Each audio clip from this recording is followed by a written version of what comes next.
नमस्कार दोस्तों, DD rate के एक और रिएक्शन वीडियो में आप सभी का स्वागत है। मैं हूं आलोक। तो आज जो वीडियो लेकर आया हूं अपने इंडी वर्ल्ड वाले सम्राट भाई का वीडियो है और कई लोगों ने लिंक भेजे इसके। कहा कि यार हांगकांग मीडिया से खबर आई है जिसमें यह बताया जा रहा है कि चाइना को अब पता चल रहा है कि यह नया इंडिया है और भारत से दुश्मनी उसे तबाह कर सकती है। हांगकांग के मीडिया पर ये बातें चल रही हैं।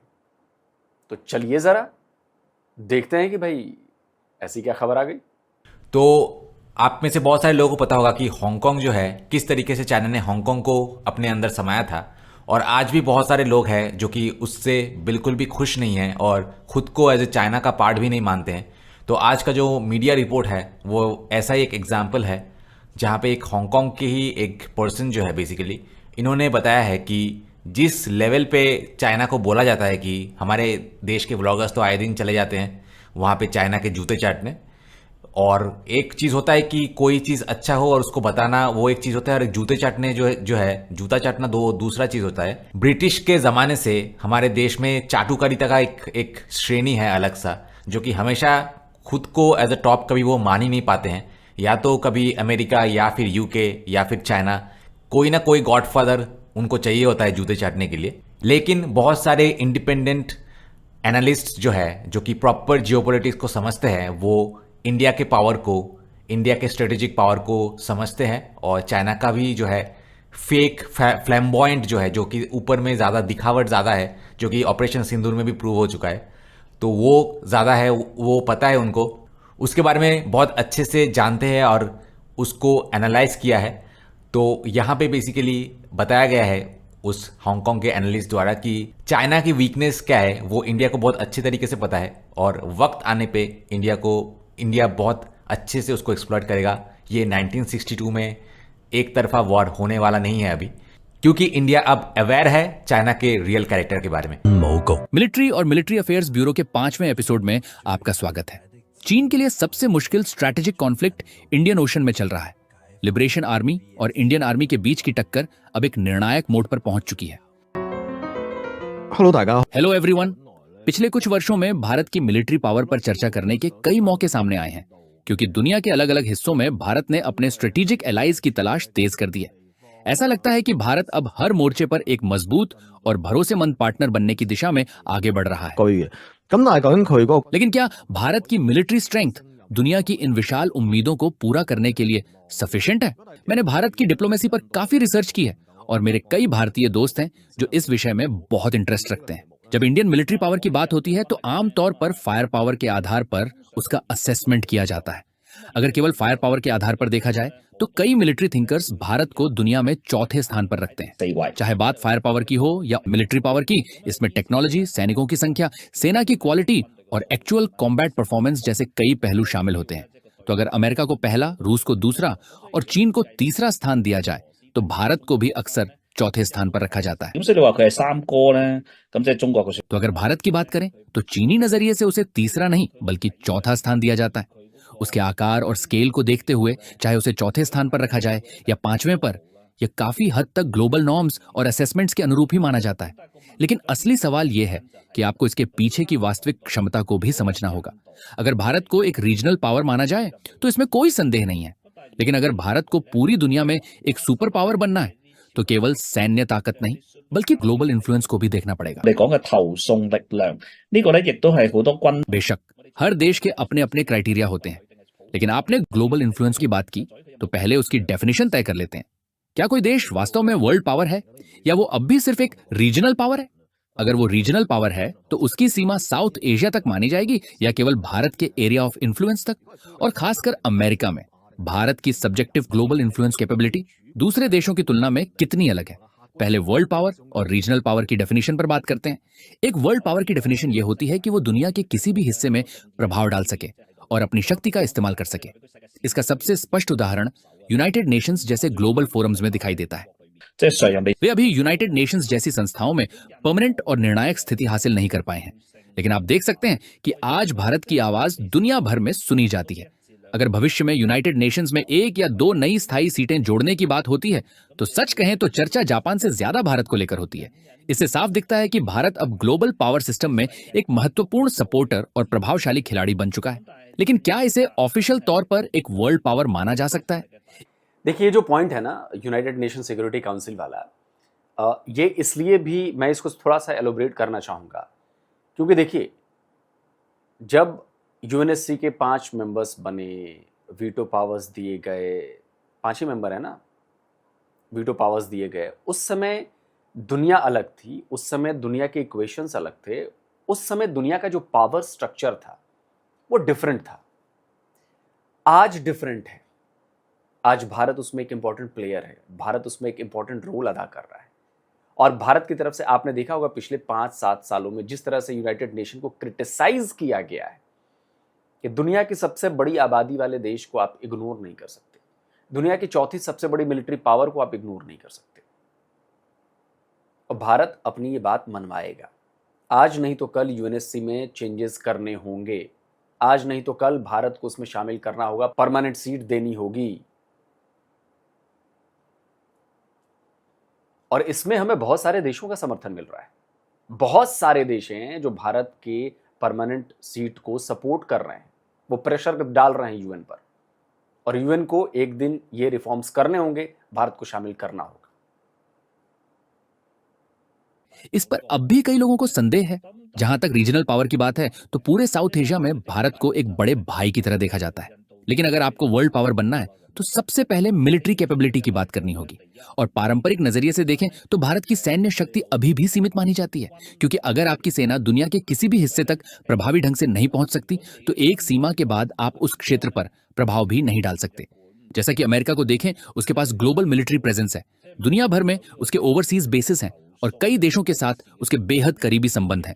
चाहे वे उसके दोस्त हों या स्ट्रैटेजिक पार्टनर्स, अमेरिका उनके क्षेत्रों में अपनी शक्ति का प्रदर्शन कर सकता है और प्रभाव बनाए रख सकता है।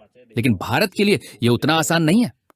हाँ, इंडियन ओशन क्षेत्र में भारत का प्रभाव काफी मजबूत है, 嘅權力啦咁樣。咁但係印度就未必得。咁當然你話喺印度洋中環係可 लेकिन अगर बात अफ्रीका, यूरोप, अमेरिका या ब्रॉडर एशिया रीजन की हो तो क्या भारत वास्तव में दूसरे देशों के इंटरनल अफेयर्स में आसानी से हस्तक्षेप कर सकता है? यह अभी भी बहुत कठिन माना जाता है। यहां तक कि अगर किसी रीजनल कॉन्फ्लिक्ट की स्थिति पैदा हो जाए तो क्या भारत अपनी सेना भेजकर पीस कीपिंग फोर्स बनेगा या सीधे किसी सरकार या रेबल ग्रुप का समर्थन करके किसी देश की दिशा बदल देगा? असल में भारत अभी उस लेवल की वैश्विक सैन्य क्षमता नहीं रखता। इसीलिए नहीं, मेरे लिहाज से भारत की जो पॉलिसीज है वो ये नहीं है। हम किसी के भी इंटरनल मैटर में हमें दखल देने का कोई मतलब नहीं है। हम अमेरिका नहीं है, हम ब्रिटेन नहीं है, हम चाइना नहीं है, हम भारत हैं। भारत की एक अपनी पॉलिसी है, भारत का अपना एक मिजाज है, भारत की एक अपनी सोच है। हमें ये बिल्कुल इंटरेस्ट नहीं है कि हम दूसरे के इंटरनल पॉलिटिक्स में जाकर वहां की गवर्नमेंट्स को इंटरफेयर करें। हम नहीं, बिल्कुल नहीं। मुझे नहीं लगता कि ऐसा हम कभी करेंगे, नेवर। हम अपनी ताकत का इस्तेमाल किसी दूसरे देश में जाकर नहीं करेंगे। उल्टा जब हम ग्लोबल साउथ की बात करते हैं तो उसमें अफ्रीकन कंट्रीज भी हैं, और ग्लोबल साउथ में हम कहते हैं कि सबका साथ सबका विकास। हम अमेरिका, ब्रिटेन, चीन की तरह नहीं है कि सिर्फ अपना विकास करना चाहते हैं। हम चाहते हैं कि हम तो खुद आगे बढ़े, हम सामने वाले को, जो कमजोर हैं, जो बेचारे जिनको कोई पूछ नहीं रहा, उनको भी आगे लेकर आए, उनको भी विकसित बनाए। That's why we are talking about global south. इसीलिए अगर हमारी मिलिट्री डेफिनेशन के आधार पर बात करें तो मेरी पर्सनल ओपिनियन में भारत अभी वर्ल्ड पावर नहीं है। ये अब भी एक विशाल और प्रभावशाली रीजनल पावर है। 到美國嘅戰略上嘅改變啦，就拉攏 आप देख सकते हैं कि अमेरिका की स्ट्रैटेजिक पॉलिसी में हुए बदलावों ने भारत की इंपॉर्टेंस को काफी स्पष्ट कर दिया है। ये उसी का एक उदाहरण है। पहले हम भारत के प्रति अमेरिका के रवैये को देखें और फिर क्वाड की बात करें। क्वाड यानी 4 नेशंस सिक्योरिटी डायलॉग। हालांकि यह इंडो पैसिफिक क्षेत्र में बना एक स्ट्रैटेजिक अलायंस है, लेकिन इसके पीछे अमेरिका की भूमिका बेहद स्पष्ट दिखाई देती है। कई साल पहले से ही, खासकर मालबार नेवल एक्सरसाइजेस के जरिए हर 1-2 साल में इंडियन ओशन में बड़े मिलिट्री एक्सरसाइजेस होते रहे हैं। शुरुआत में यह अमेरिका, जापान और भारत के बीच एक जॉइंट मिलिट्री एक्सरसाइजेस था। इससे साफ पता चलता है कि अमेरिका की स्ट्रैटेजी काफी स्पष्ट रही है। हाँ, कोल्ड वॉर के दौरान भारत सोवियत यानी रूसी खेमे के करीब था, लेकिन इसका मतलब यह नहीं कि अमेरिका अपनी स्ट्रैटेजी भूल गया था। अब वह उसी संबंध को फिर से मजबूत करने की कोशिश कर रहा है। आप देख सकते हैं कि आज अमेरिका भारत को अपने करीब ला रहा है, खासकर चीन और रशिया के प्रभाव को बैलेंस्ड करने के लिए। इसका जियोपॉलिटिकल महत्व काफी बड़ा है। तो क्या अमेरिका भारत को सपोर्ट करके उसे यूनाइटेड नेशंस सिक्योरिटी काउंसिल की 6ठी स्थायी सीट तक पहुंचाना चाहता है, या फिर जापान को भी जोड़कर वैसी ही व्यवस्था बनाना चाहता है जैसी शुरुआत में बनाई गई थी? 我哋講幾個specific 少少面經常特別 Let's talk about a few specific points. Western media अक्सर भारतीय नौसेना की तुलना चीनी नौसेना से करता है। कई वेस्टर्न कमेंटेटर्स का मानना है कि इंडियन नेवी के पास चीन की तुलना में ज्यादा प्रैक्टिकल एक्सपीरियंस है। Do you agree? अगर इंडियन नेवी के रियल वॉर एक्सपीरियंस की बात करें तो उसका रिकॉर्ड बिल्कुल कमजोर नहीं माना जाता। कम से कम पाकिस्तान के साथ संघर्षों का एक्सपीरियंस उसके पास है और यह एक महत्वपूर्ण पहलू है। दूसरी तरफ इंडियन नेवी का सबसे बड़ा फायदा उसकी ज्योग्राफिकल पोजीशन है। इंडियन ओशन में भारत की स्थिति नेचुरली काफी मजबूत मानी जाती है। वहां उसका सीधा मुकाबला करने वाला बहुत कम देश दिखाई देता है। असल में सबसे बड़ा प्रतिद्वंद्वी केवल अमेरिका को माना जा सकता है। भारतीय नौसेना जरूरत पड़ने पर चाइनीज नेवी की समुद्री गतिविधियों को रोकने या इंटरसेप्ट करने की क्षमता रखती है, लेकिन चीनी नौसेना के लिए भारत के खिलाफ ऐसा करना उतना आसान नहीं है। कारण सीधा है, चीन का अधिकांश फॉरेन ट्रेड या तो पैसिफिक ओशन के रास्ते जाता है या फिर इंडियन ओशन के जरिए। अगर वह पैसिफिक ओशन से जाता है तो वहां अमेरिकी प्रभाव मौजूद है, और अगर इंडियन ओशन से जाता है तो भारत एक बड़ा रणनीतिक अवरोध बन सकता है। इसी वजह से मलाक्का स्ट्रेट को अक्सर चीन के लिए एक स्ट्रैटेजिक नाइटमेयर कहा जाता है। 中國好擔 चीन को लंबे समय से यह चिंता रही है कि अगर सिंगापुर, मलेशिया और इंडोनेशिया के आसपास के ओशन रूट्स, खासकर मलाक्का स्ट्रेट पर नियंत्रण या अवरोध पैदा हो जाए तो इंडियन ओशन तक उसकी पहुंच प्रभावित हो सकती है। मलाक्का स्ट्रेट इसी स्ट्रैटेजिक कंसर्न का सबसे बड़ा उदाहरण माना जाता है। अगर इंडियन ओशन के रास्ते इंटरप्टेड हो जाए तो चीन के लिए तेल और अदर इंपॉर्टेंट नेचुरल रिसोर्सेज की आपूर्ति गंभीर रूप से प्रभावित हो सकती है। चीन की अर्थव्यवस्था काफी हद तक अब आपको समझ में आ रहा है कि निकोबार प्रोजेक्ट का इतना विरोध क्यों किया जा रहा है। क्योंकि निकोबार पर अगर हमने अपना नेवल बेस उतने जबरदस्त तरीके से बढ़ा लिया, उसको डेवलप कर लिया, मलाक्का स्ट्रेट इज जस्ट ए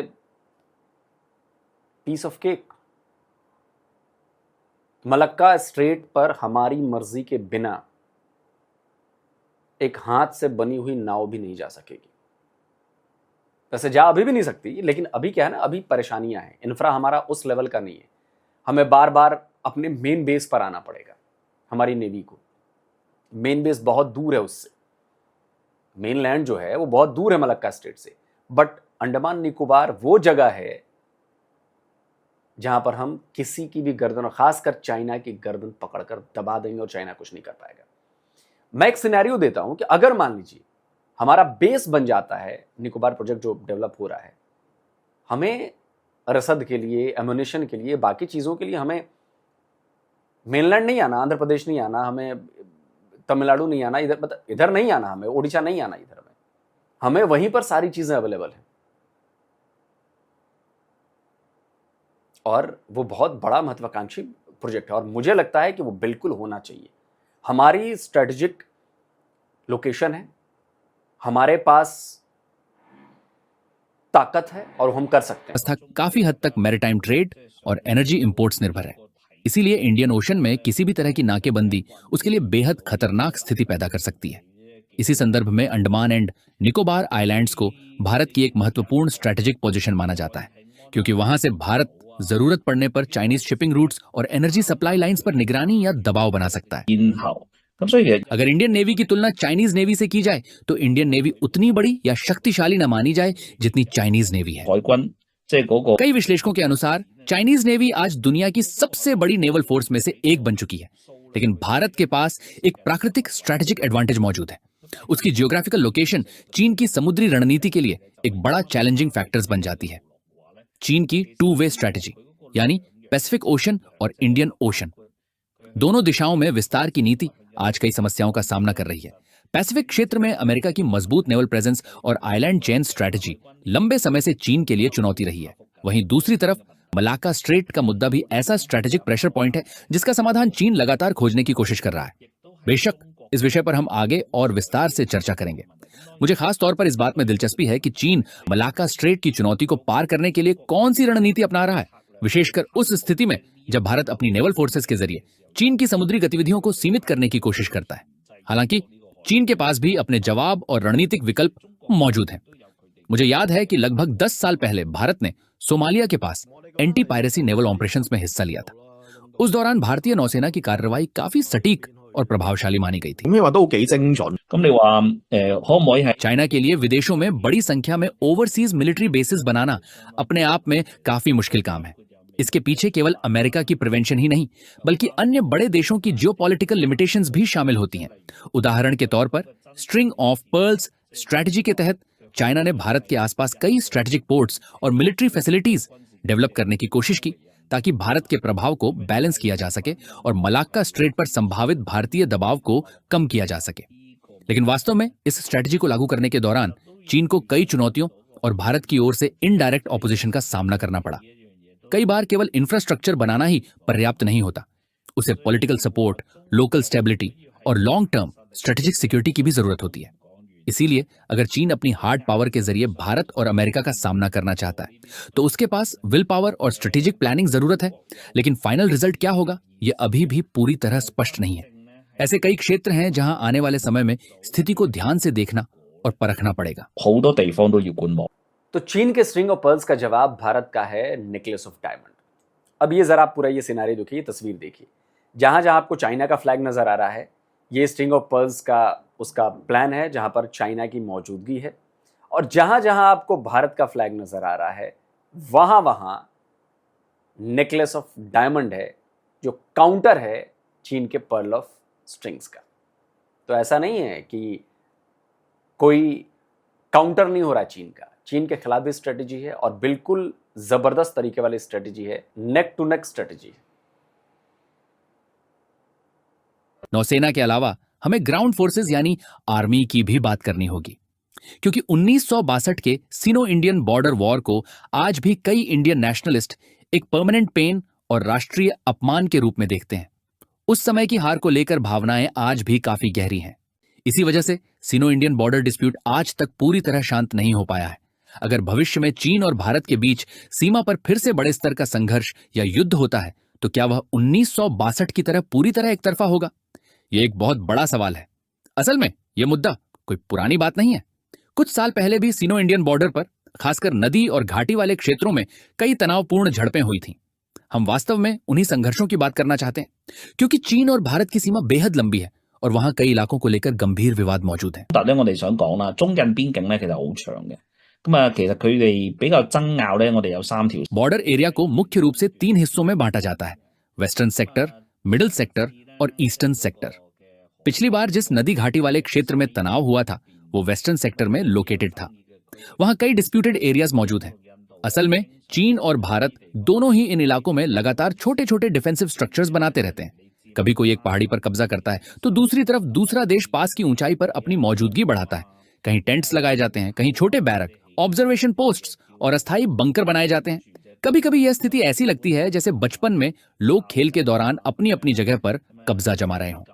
चीन और भारत दोनों ने सीमा पर इस तरह की गतिविधियां की हैं, लेकिन वास्तव में सबसे बड़ी समस्या यह है कि ये इलाके बेहद कठिन और जोखिम भरे टेरेन में आते हैं। ऐसे स्थानों पर लंबे समय तक बड़ी सैन्य तैनाती बनाए रखना आसान नहीं होता।